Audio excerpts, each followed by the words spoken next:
It's just different. Hopeless at one point and then having an opportunity to make you go harder, make you get in that booth and just really express that hopelessness. Like, man, y'all don't understand. This is like, you know what I mean? You dig from a different place.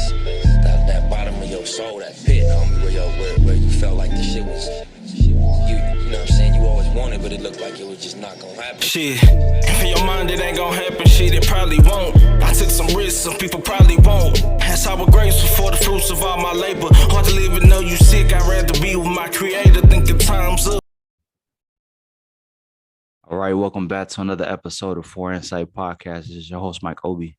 It's your boy, London Ogletree, back for some more gems. What's up, man? My guy, how's it going?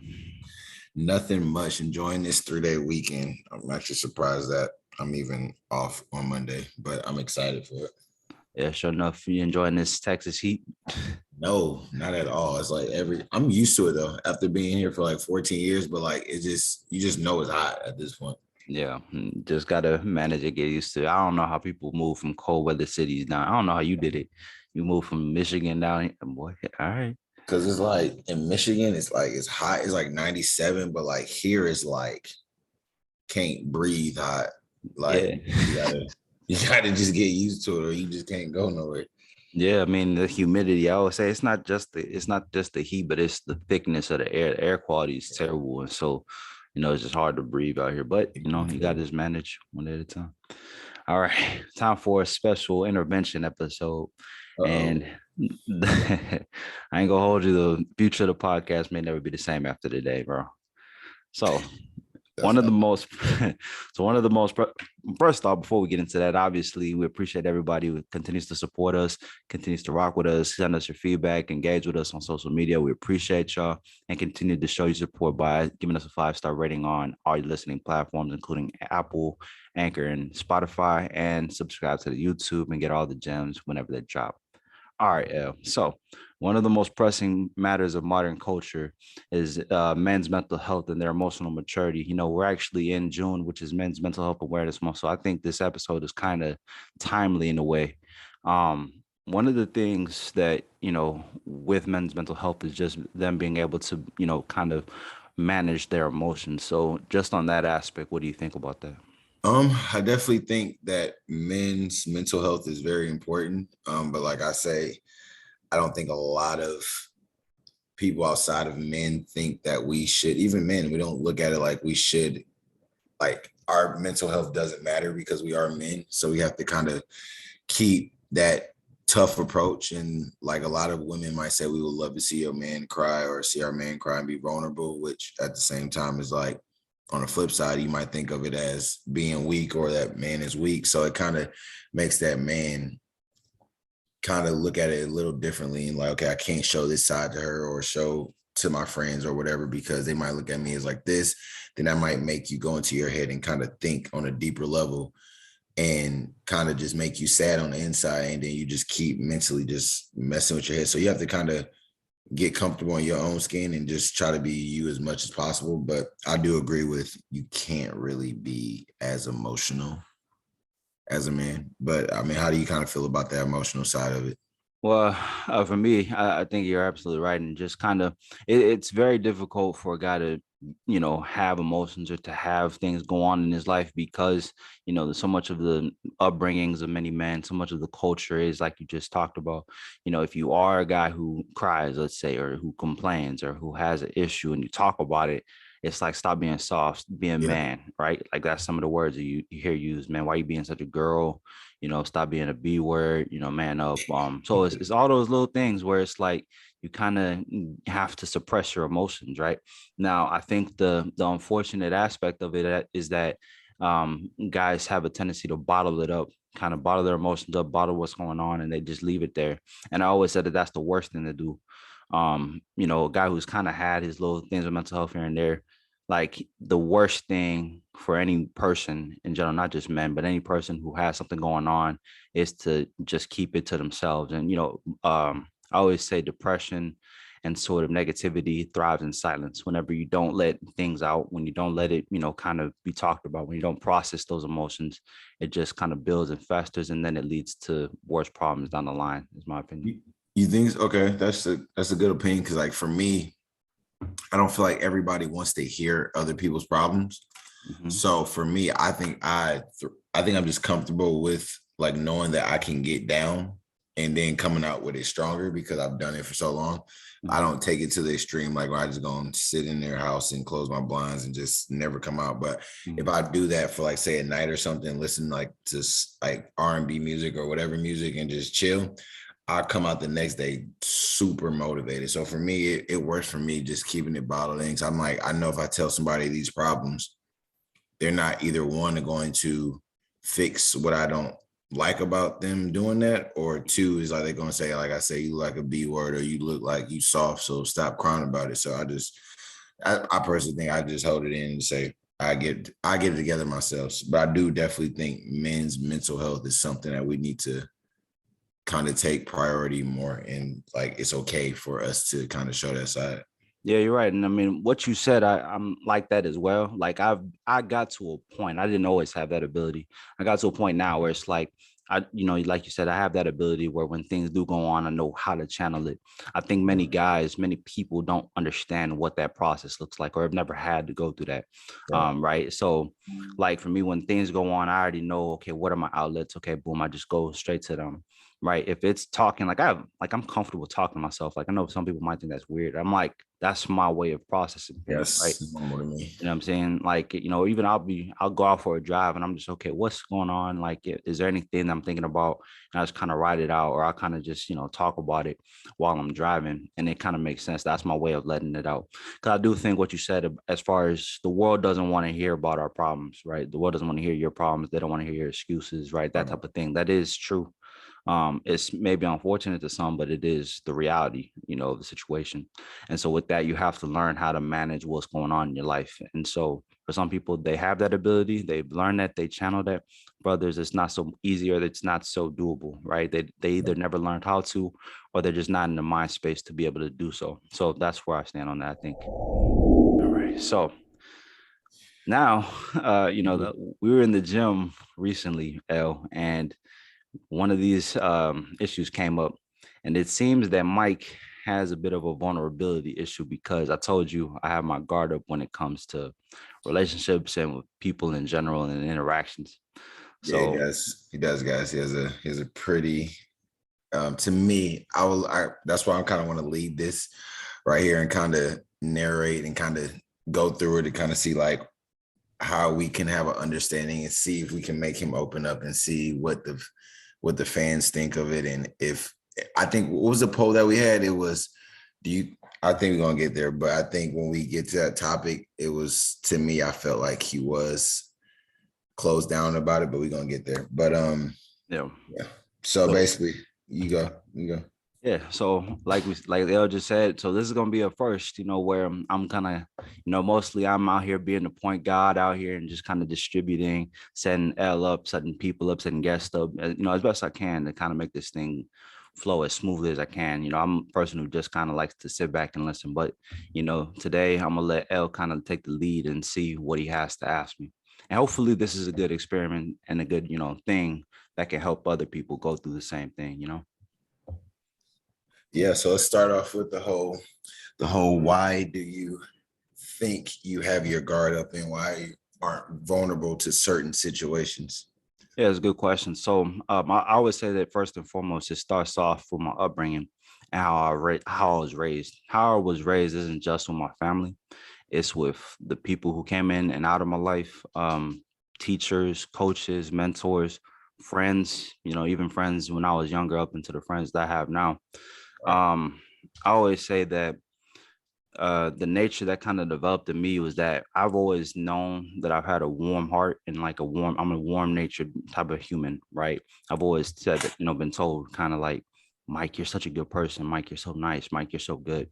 But through interactions, through, kind of culture, kind of teachings, it's like my heart became cold. So that's kind of how I see myself. I have a warm heart, but I have a warm nature, but a cold heart. Why that happened is like, okay, so first and foremost, like, okay, kind of what we were talking about earlier, there was this whole aspect of, okay, I was an emotional kid who cried a lot, right? I was overweight because I was, big, and because I was big, I got bullied, right? Not just, at school, but also at home. And so it's like, for me, all that, it's like, oh, we just playing with you, stop taking it so seriously, stop being so sensitive. How you being a girl about it, you know what I'm saying? So you have one or two options you can take that. You can either decide you can let those things destroy you, or you can learn to adapt with them.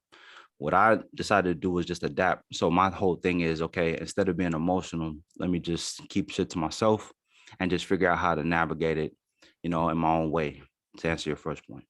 So do you think that kind of narrated through your whole life to kind of keep a wall up, or just kind of like, since everybody was on that stem of like, we're gonna make fun of you, this and this and this, so now you're like, you kind of just tread lightly with everybody, you kind of maybe you think a little bit too hard going into it? Or so I think all of the above, really. Like so one of my coaches that I had in high school, who still is around, like, and who's a part of my life now, he kind of had that same thing. He was telling me this on the phone recently. He was like, Mike, I've always known this about you. You think way too much and way too in depth, right? And my whole thing is like, he's right, but I feel like I can't be any other way, because I try to navigate and mitigate issues like beforehand, before they arise. And maybe that is not the right way to be. I always kind of caution people to not think the way that I do, because it's not for everybody. It can be very toxic and very draining. I guess you could say I do it more so as a defense mechanism, right? I don't mind giving people a fair shake, but I keep everyone sort of at an arm's distance, and having a wall up, yes, from the aspect of, I know I can't tell everybody everything, right? I shouldn't tell everybody everything, because not everybody's trying to hear it. And some people might take you being open natured as you being weak, or you being easy to manipulate, take advantage of. And so for my whole thing is just kind of, I know how I am, I know who I am as a person, and I understand not everyone's gonna rock with that. That's okay. So I just kind of keep everyone kind of at bay. Those who want to invest with me, rock with me, they can, and I'll reciprocate. And those who don't like who I am, it's okay. And I just kind of let that be what it is. So this kind of on the last point of like, so this kind of, for me, I'm like that in a way as well. Is like, I study people so well. It's kind of crazy how much I can just do it. And it's like, it might take me maybe 3 to 4 months to do it, but like over time of just reading somebody, I can kind of see if it's a woman, it's a man. Like mostly I do it with women, because I'm like talking to women, whatever. So like with my friends, I don't really look that much into it, but like with a woman, if I'm trying to pursue them, I like to study them like very, very concrete, to be like, is this person lying to me? Is she saying everything she wants to say just to get us by for this 4 to 5 months and just flip it, or what? So are you kind of like that with women as well? Or are you kind of like, are you just like that with just both sides of it? I'm like that with both sides of it, but it's different the way I do it with women, because there's an attraction aspect, right? So it's kind of like you said, I really take the pre-screening, the kind of getting to know women aspect seriously, and I take it very in depth, kind of like what you're talking about. I always call it the representative, right? Where if she's just telling you what you want to hear for that time, where y'all are just casually dating, and then whenever you give her the title, it's like, is she gonna switch up? Is she gonna fold? Or a lot of times, I feel like when you're really listening, and when you have the ability to interact with women, most of them will kind of tell on themselves as far as some of the things that might be red flags or not, right? And that's no fault of their own. It's just something where it's like, you have to be cognizant of those things. If you have to understand who you are, you have to understand yourself. What are red flags for you? What are things that you can't tolerate? You have to be firm on them, and then you just look at those things as you guys get to know one another. It's like, okay, that could be a thing. Okay, that could come up. Okay, if that does come up, is that an issue or not? I learned that through my relationships I've had, even the casual dating I've had. Like, I don't regret any dating experience I've had. I've always said I try to take everything as a learning experience, good and bad, and just try to take the knowledge, take the insight from it, and help that inform my decisions going forward. So with women, what I realize is that you really have to do the work on the front end to get to know them. And then from that, you're able to kind of figure out what kind of person. You're not going to figure out everything, and that's not how it's supposed to be, but you can at least start to get to the core qualities of that woman, to answer your question. That was bars. You need to clip.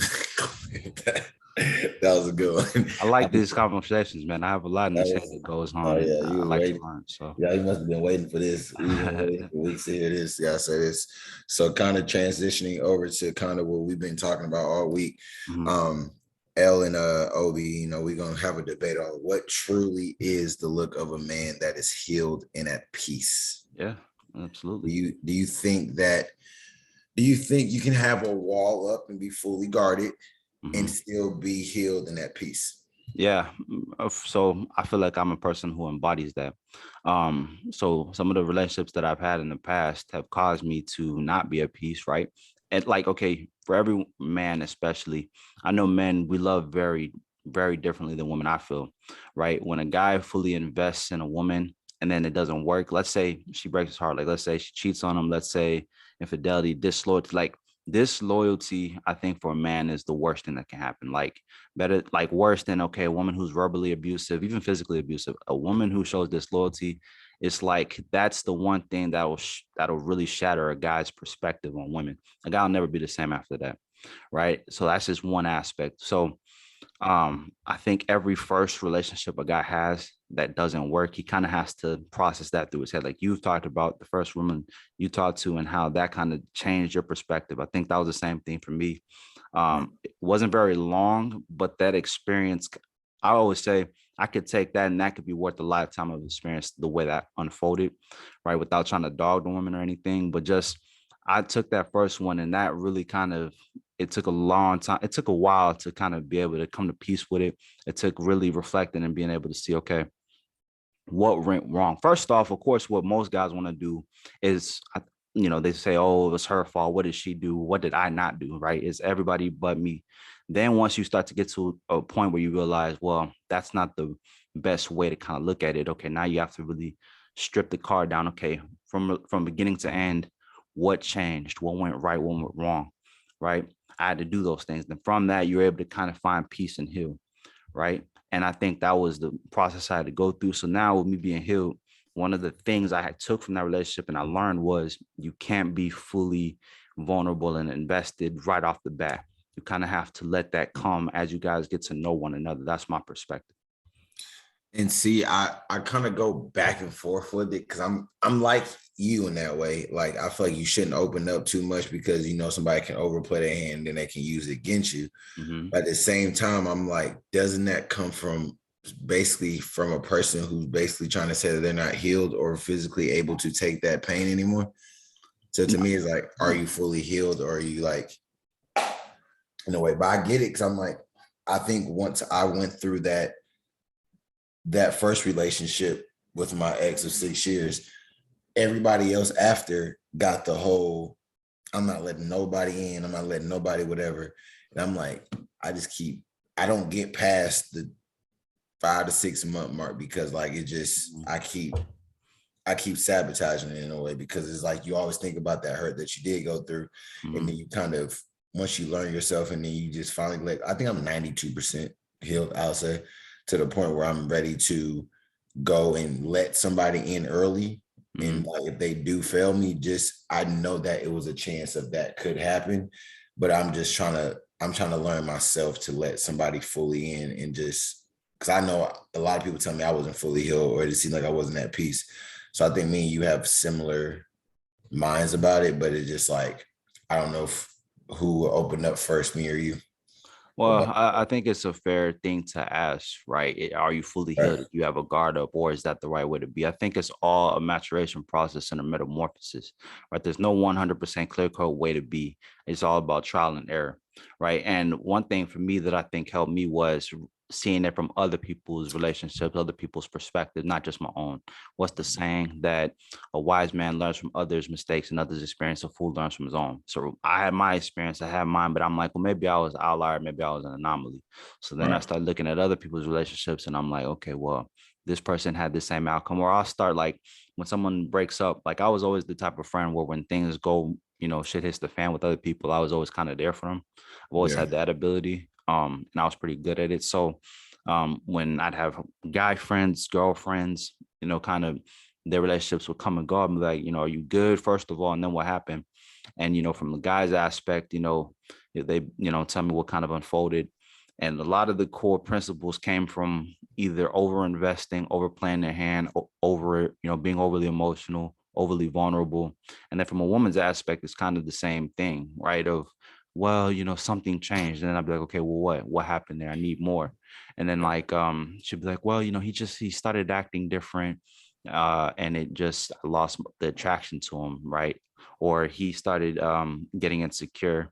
He started not trusting me anymore, right? Yada yada yada. I'm like, okay, well, what happened to make him not trust you? Like I'm very big on follow-up questions and getting to the root cause of an Yeah, the issue. root.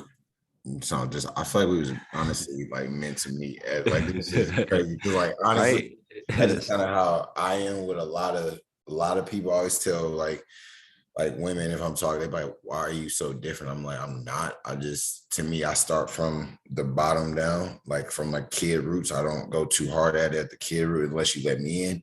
But like I want to understand what is that cause of this because nobody else, I think everybody in this world is hurt Yeah. about something. So you have, as that person who's trying to learn that person, Mhm. you're basically trying to let them show them that you can trust me and let that guard down and you can be vulnerable. I'm not telling you we're gonna have fights. I'm not telling you this won't happen, but I won't use it against you if we do have a fight. So I think for me and where I thrive so well at is if I'm talking to a woman, they go into the mindset of you're just trying to have sex in the beginning, like, and I'm like, look, we don't have to ever have sex in my life, and I sit here and just have a conversation with you, and Mhm. everybody, well, why only do you want to have sex? I'm like, I mean, don't I just want to have a conversation with no sex? I'm like, to me, like, I'm not saying that I don't. It just I'm not about to force you to do something that you don't want to do. I'd rather get to know you first, and I can tell all these other guys that you talk to has messed with you up here Mhm. that much, which makes you like how you are. But on the flip side, where it sucks for us, where you have people like me and you, there's not, I don't know a lot of people who are going to try to pick our brains and figure out. I always tell people I've been pouring in so many other people's buckets in my life and Mhm. nobody else has poured into my bucket. So it's like, it's emotionally draining to the point where it's like, I have to keep helping everybody else. Like Drake said, who's gonna save me when I need saving? Like I felt that when I was like, this is crazy because like I think me and you can relate to it the most because like we are good at communicating, we're good at talking, we're good at all this stuff, but it's like we don't want to let nobody in until we see somebody who has presented themselves to be that quality woman on top of things that we want in our as our wife, whatever. So I Yeah. hear what you're saying, but Mhm. I do think you aren't fully healed. And I might not be. I mean, the one thing so a lot of what you said, I kind of was just listening to. I think the way you and I kind of are, largely is seen as backwards. Like it's too good to be true that these two dudes are not trying to get in our pants first, Yeah. or even dudes would look at us like, so like you're just not trying to get at her body first. It's like I don't need that if I don't want it. Like I mean, obviously I'm attracted to her. I wouldn't be talking to her if I wasn't, but like I more so care about understanding the type of person I'm gonna be spending time with and investing in, right? Because it's like if you're trying to, spend energy on someone, what I'm saying, you want to make sure it's somebody you're compatible with. Like I'm very big on that. And I think like the healing process, just going back to it, it's like I've kind of, especially being a person like I think you and I are kind of acknowledging, who've had a lot of people, we've had to kind of invest energy, and we've probably seen a lot of people who haven't healed or who are broken. No, broken is not the right word.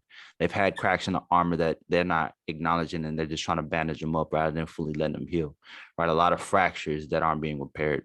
I think that's kind of causing us to say, well, we don't want to take on that if we don't have to, right? We don't want to have our energy siphoned and not have anybody reinvest back into us. And so from that, you naturally start to kind of get defensive or kind of just say, let me keep everybody at bay.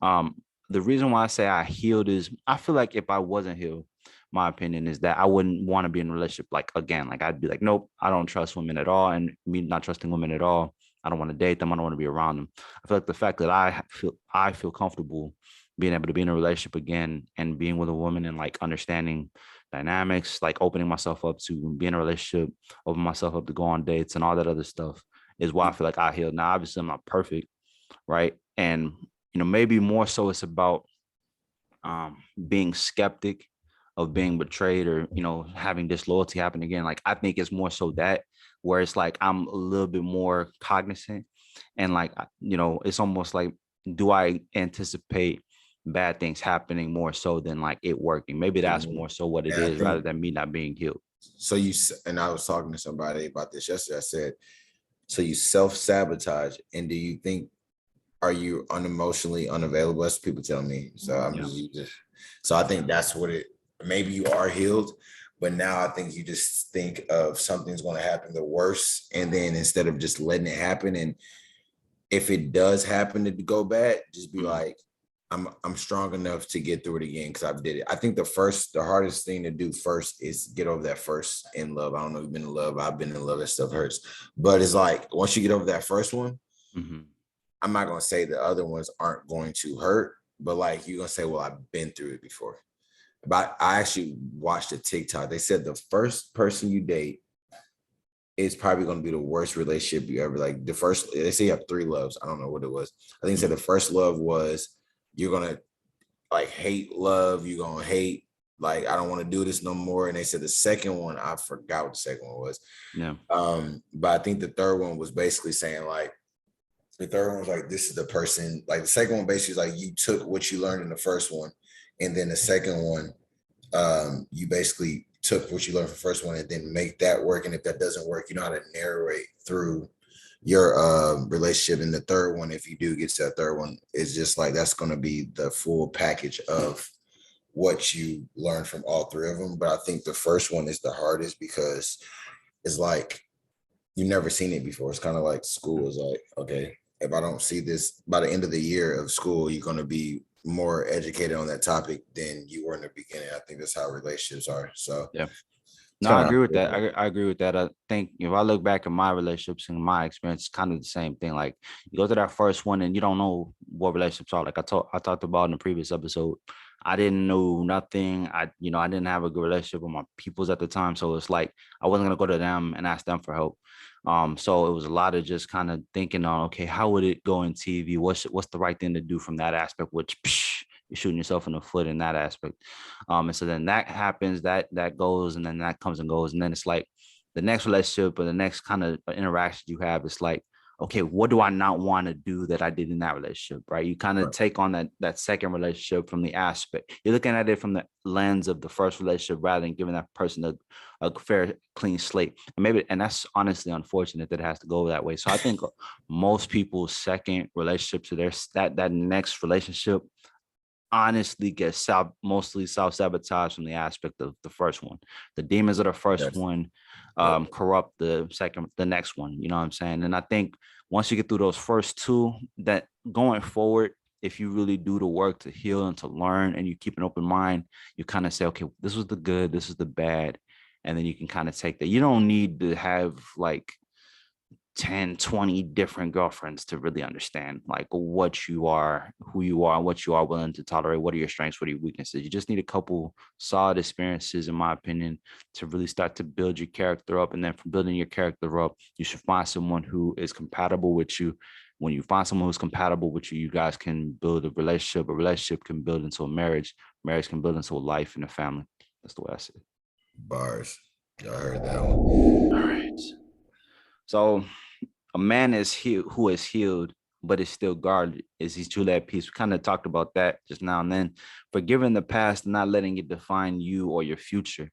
I think is kind of the next step in the maturation process, right? Maybe you do find peace, but you're not able to really let go of the past too much. I think that was something a lot of my mentors kind of got on me about. And one of the reasons why I still have a guard up is like my past, my upbringing, the way I was raised, the way I was taught, football, heartbreak. Like if I've ever had my heart broken, I'll talk about this actually. If I've ever had my heart broken, it's not through women, it's through football, right? It's multiple times. And that might sound like Really? dumb. Yeah, it might sound dumb, but it's like, okay, I talk about, I told someone recently, every time I've been vulnerable, it's always came with a negative consequence, right? So what happened was, okay, football, like I let my guard down once.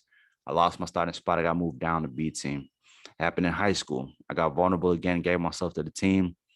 I lost my starting spot that year, which that ultimately led to, my relationship ended up not working because of it. Because now there was that little crack, like, oh, okay, now what? And then with family, you tell them it goes, and of course they want the best for you, but in their mind, they're like, you know, you might be a failure, like you get told those type of things. So is that, you know, when it came that I wasn't gonna play in college, and I had to go call the coach and let him know like it's not gonna happen for me. That was tough. That probably took more out of me than any relationship, in my opinion. So What do you it's mean? kind of, You told him you just couldn't play or what? I wasn't gonna have the support if I decided to go the route that I was gonna go, and I wasn't gonna have a full ride. So it was one of those things. It was like, look, you can do it, but it's not gonna. It's not gonna be. Yeah, you know what I'm saying. So I was like, all right, well, you got to be a man and make a decision, and I chose just to let it go, and that was it. So It's crazy. You said one of my homeboys was like that in basketball, and mhm. like he couldn't like it was between like his dad pushed him so hard to play sports in high school, and like he came from like summer of eighth grade to like freshman year. He was like on a whole different level and started going crazy good, but he had stuff going on in the household and stuff like that. And then after his dad pushed him that like 2 years, like eighth grade, ninth grade, and he kind of got that rhythm by himself. And then he got to the college and he had to make that decision of, or were they going to support him? He wasn't going to support him. So he got into it. So like you pushed him that much as a kid to be successful at the sport and then not supporting, which is hard. Like you said, as a man, you got to kind of decide, like, do I take this route? And you're still at that age, you're still young. So it's like, you're going to get scared. And it's like, okay, do I just go to college and pay for this and this by myself? But if I fail, then I'm gonna be in debt. I could be in this. This could be horrible stuff. Ain't gonna be right. So I'm just gonna go with a different route.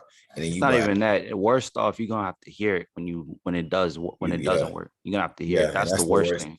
And I think that's when it goes into our culture. And I think that's where we gotta get better as like our generation. Like we know how it is to kind of hear our parents. If we do something, I told you it wasn't gonna work. Like, why would you do this? Like, dang, I don't want to hear this now when I'm already down. Like, don't kick me when I'm on the floor. So it's like, that's why I think I go so hard, because I'm like, my parents, like my mom's not like that, but my dad is like that. But my mom will tell me, like, you need to listen to your parents. Like, we know what we're talking about. And I'm like, well, if y'all knew what y'all was talking about, we'll be rich. Like, y'all got a lot of money, but if y'all knew the answers to everything, we'll be rich, which we're not. So it's tough. It's just, you got to take it with a grain of salt, and I think this is what makes superstars like outside of sports. It's just like, I think if you have some type of trials and tribulations, it speaks to who you are as a person. And that's why I tell you, like, when you do walk in the gym, you be to yourself, and I be to myself, I'll be like, okay, I could tell the people who are actually focused and got a whole different demeanor about themselves. Like, I'm not just trying to, like, you like to lift because you like to lift. And it's not like you're just there because of I'm trying to be seen or whatever. Like, you there so you can get better in life, and you want to, at the end of the day, you want to be successful more than anything. So you got to keep pushing. It's going to come. Most definitely. But saying it, what I just said previously, I said that to not to inspire sympathy, but to understand the forgiving aspect was from going through the process of understanding all the things that happened in my past, right?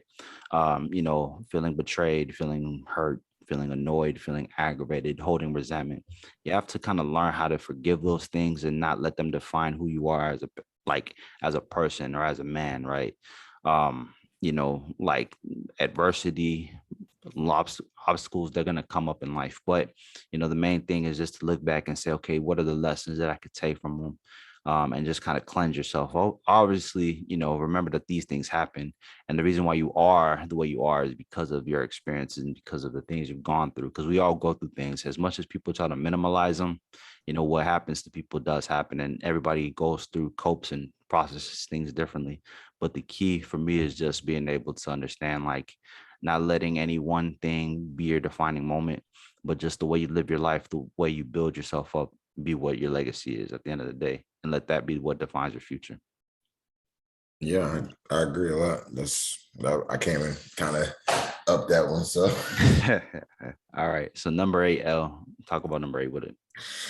okay, so it's kind of something that I saw a post from DMX right before he passed away about just kind of knowing of who snakes are. Like, so next topic we're kind of transitioning to like being aware of snakes, but not thinking every person is trying to be venomous. So it's like, what I look at it as is take people for who they are, from when you do, but don't be surprised when that person bites you. And at the same time, at the flip side of it, not everybody's out to try to get you. And that's kind of something that I think me and you have to figure out, because I think everybody is out to benefit themselves in some way. It's kind of hard to kind of see who's genuine. It's kind of hard to kind of see who's has a pure soul. So it's like for us, we automatically just put you in the venomous section and be like, until you prove to me that you're not, I'm not about to sit here and just give you all that, which I'm trying to take a different approach and be like, let me let that person in, and then let me get to know them just genuinely, and just not try to go into it as like a negative mindset of saying like, I know they're going to curve. I know they're going to like cross me or like fold them like a quilt, whatever I say, instead of just saying, like, let me go in here with an open mind. Let me get to know her. Let me get to know him or whatever, and go from there. How do you kind of think? Do you agree with that kind of logic of like, do you think everybody's not venomous, or do you think everybody has a agenda in life?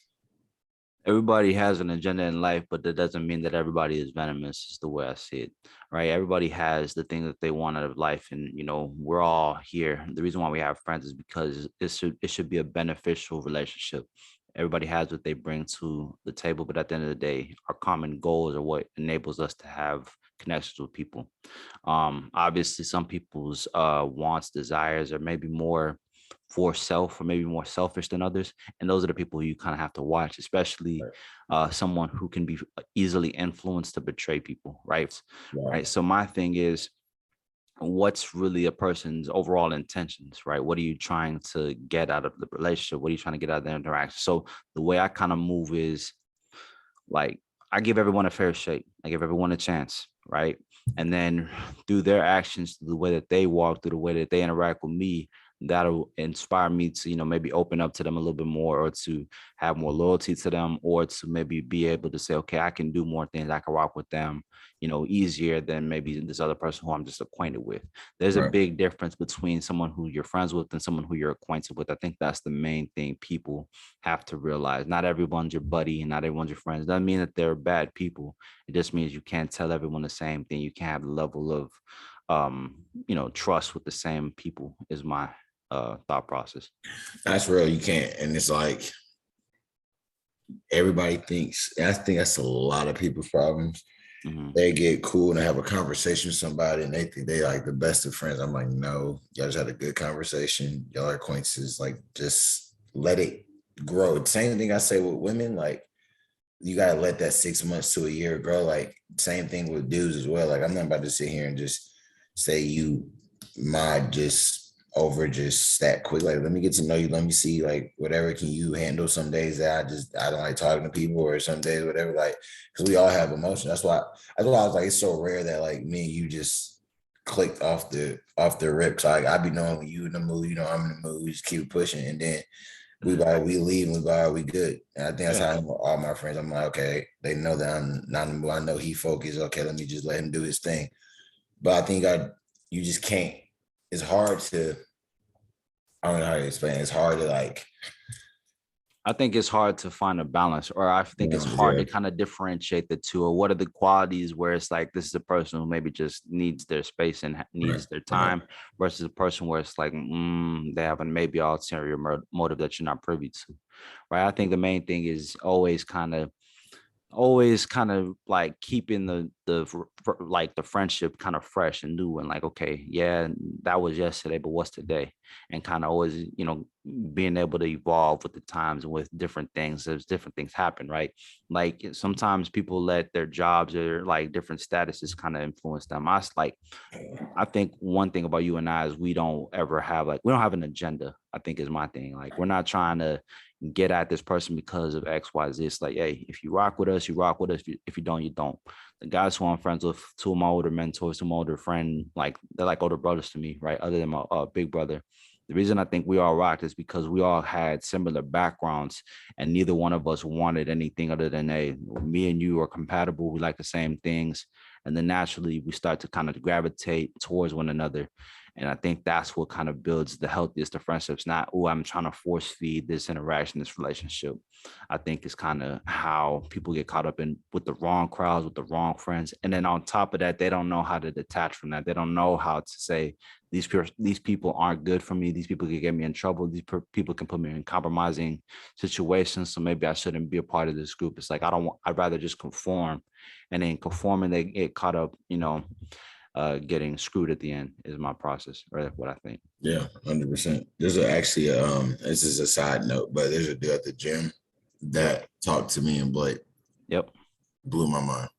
This dude's like, I was like, me talking to him for that short amount of time, I was like, dang, I can see myself. Like, he kind of reminded me like of me, you, and Blake, of just how we like communicate. And he was like, I think he's 33, 34. You seen him up there, but I was like, I gotta introduce this man to Obi. I'm like, his whole demeanor was just, I was like, oh, like, and that's how you, to me, that after that day, I said, this is why you don't judge a book, because he has tats fully, whatever. Sometimes wear his do-rag, which is cool, but it's like, I'm like, somebody might look at him and be like, I was like, this dude is so like intelligent. I forgot what he does or where. I was like, that just blew my brain. So I was like, that's pretty dope. So yeah, I mean, I think, like you said, not judging the book by its cover. I think I learned that ability from having people, like, I live by kind of the quote. I was taught this, that just because your blood doesn't make y'all family, just because you guys aren't related doesn't mean y'all don't have a connection, right? And that's kind of how that's me put in a nutshell, right? Is that I don't put it past nobody to cross you, but also don't think every person who looks a certain way is a bad person. I had a teammate who was like this, my boy Dre. If you look at Dre, big, tatted, spoke with slang and everything, but one of the best people I ever met. And I think why him and I used to get along, and like just even from like 12 and up, I was always good at being friends with the kids who were kind of shunned because I didn't judge them. Like, it's like, it is you are who you are. As long as you're cool with me, I'm cool with you. And I used to get along with them. And then I start to ask them, like, yo, why you think, you don't make friends that easy? Is because people judge me by what they see instead of what like type of person I am. Or they may have something going on and it's like, they don't know how to process that. And for me, I don't let that kind of affect me one way or another. I think most of the time people don't want to be judged, or they don't want to find out whether people can accept them or not. So they naturally tend to isolate themselves. I know I've done that before. And then isolating themselves, they really kind of block their blessings. They block a lot of opportunities, you know? So in the end of all of this, this topic, so healing is it's very pivotal and is a vital component of like a healthy relationship. Yeah. So kind of in this conversation that's need to be had, like, do you think you have to be healed to be in a healthy relationship fully? No, I don't think you need to be. Of course. Yeah, no, you don't, but you have to actively be working to fix whatever flaws you have or whatever things that are like weighing on you. You have to be transparent with your partner. If you know that something's bothering you, you kind of have to have the ability to communicate with them, like have a solution and have a means, but like, if it comes up, then you can't shun it or ignore it. I think that's the thing. You don't have to put that on that person. Like, I'm big on that. I still believe that. Like, you shouldn't put what you have going on your partner. But if they're asking you, like, look, I'm seeing this, then you also can't ignore it either. Right. So, like, for example, go ahead. No, I was gonna say, I think it depends who it is. Like, yeah, if it's a woman or a man, like, I was gonna ask you, how healed a woman can be less healed than we have to be more healed going into a healthy relationship than a woman have. So a woman can be like really bad. Like, we have to really build that woman up and like whatever, versus if it was flipped, say you were like very emotionally unavailable, a woman will leave first. So I think for our aspect of it, I think for us to have a healthy relationship, yes, we do have to be healed. I would agree with that, but it's also, I think why I said not necessarily is because it's kind of putting the expectation that you have to be perfect. I think you have to be whole and you have to be secure in your emotions. I think that's the main thing, right? You have to know that if you have something going on, then you have to have a means of fixing it. It should never get to the point where it's affecting your partner. I think that's the main thing. But it's better to be fully healed. But if you want to get out and start dating, and then I think that's perfectly fine. But you have to also understand that means you have to pick the right partner. I'm still big on that. You have to pick the right person. You have to pick someone who is a little bit more open-minded and a little bit more understanding, or even someone who's kind of going through their own things, and you guys can work together, especially if they have some of the same things to get like that you have going on. Maybe y'all can kind of help one another, right? Obviously, you know, like, yeah, I do agree with that. You know, guys have to be more healed than a woman, but it's not, you don't also have to have all the answers figured out. I think that's where I get kind of get caught up, is wanting to have every answer of everything, of every little detail. And that's where I end up shooting myself in the foot. So that's where I'm saying, you know what, I used to think fully healed, but you know what, now I'm saying you can be a little bit more open and kind of be working on yourself still. And maybe you find a person who can kind of be an asset and kind of help elevate you. Woo, y'all got Obi today, y'all. Y'all got Obi talking. This is honestly, y'all, this is the most I've seen him open up. And so what y'all are seeing, this is the most I've seen. So this is new to everybody. So whoever's listening to this is new. I was kind of blown away on something. So kind of that brings us kind of to an end of our agenda, but kind of on a final thoughts and closeouts, what would you tell somebody who is in the same situation or have the same problems that might be dealing with something? Like, how would you kind of elaborate this whole episode in with them? Yeah. Well, I would just say, first of all, that it's okay not to be okay, but it's not okay to not work on it and not to try to find solutions. We have to first off start off by acknowledging what's bothering us, what's going on, what's weighing upon our heart, what's weighing on your soul. Once you can acknowledge those things, you can get to the process of fixing it, right? A lot of people don't want to take accountability for their actions and their emotions. And in not doing so, they start to, kind of bestow their insecurities on whomever tries to love them, help them, right? So from there, once you start to acknowledge, okay, I have this going on, how am I going to fix it? Once you fix it, you then have to be able to forgive the things that happened in your past, right? You have to be willing to give people a clean slate and not look at their interaction with you through the lens of the people who hurt you or betrayed you previously, right? And then from there, it's just a matter of understanding that you're living your life and that every experience is going to give you wisdom and guidance, and that it's okay to have trial and error. If you fail, don't take it as failure, but it just is a lesson that you should learn to help inform your next interaction, your next decision. Yeah, that might have been the best. That might have been the best outro I've seen us do yet. Hey, we're going to clip that. I might use that for a reel or something. Hey, man. No, that was dope. So, hey, man, it's all about helping people, man. If people can learn from me, and take whatever they can, then no problem. That's all I gotta say. I hear y'all. So, I appreciate you guys for rocking with us so long, y'all. So we're just getting cranking, y'all. Like I keep saying, we're getting it cranking. I'm getting so many people who are talking about y'all need to bring them on this podcast, or you need to have these different topics. So all these different episodes and topics a few of these are coming from people that are just kind of like, speak on this. And I know we're gonna get more engagement down the line when we have more people face to face. So it's gonna come. So I just want to appreciate y'all. And anything else you want to say, Obi? Nah, man, we appreciate it, man. It's all about trying to help one another, trying to give you all the medicine, give you all the pepper soup, whatever the case, that'll help, kind of fix a lot of the things that we have going on. I think a lot of people get told, kind of dark messages or kind of the messed up, they've been led down the wrong road, and not everybody thinks the same way. I think a lot of men are out here trying to figure it out, but have been taught the wrong way. And I'm big on trying to help people and give them the right message and, kind of give them the right medicine that they need, or try to lead them down the right path. Obviously, I don't know everything, but the few things that I have been able to take, are what we say here on the pod can help somebody else. If we can just reach one, then by all means, we're doing what we need to do, and we're going to keep on growing. And, it's just the beginning, I think, but we appreciate it. And yeah, that's what it's all about. That was bars. Drop your IG handle and yeah, man, you can follow me on IG at ob.mike56. And yeah, man, just tap in with me. L, go ahead, drop your. You can follow me at London_Ogletree. And Obi's about to say something before I put my handle on there.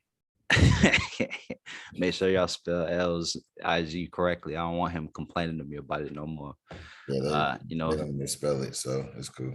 yeah, man. Much love to y'all for sure. You know, it's just the beginning. We're gonna keep on bringing y'all the gems, keep on locking in with us, tapping in with us, sending us your episode suggestions, and we're gonna keep this thing rocking. Much love to y'all. We out. Peace. Feet on the ground with a prove you wrong mindset. I'd rather go out on my sword than have my mind tapped. The ones with eyes can never see, I make the blind clap. I'm bringing back that type of sound that wants divine rap, homie.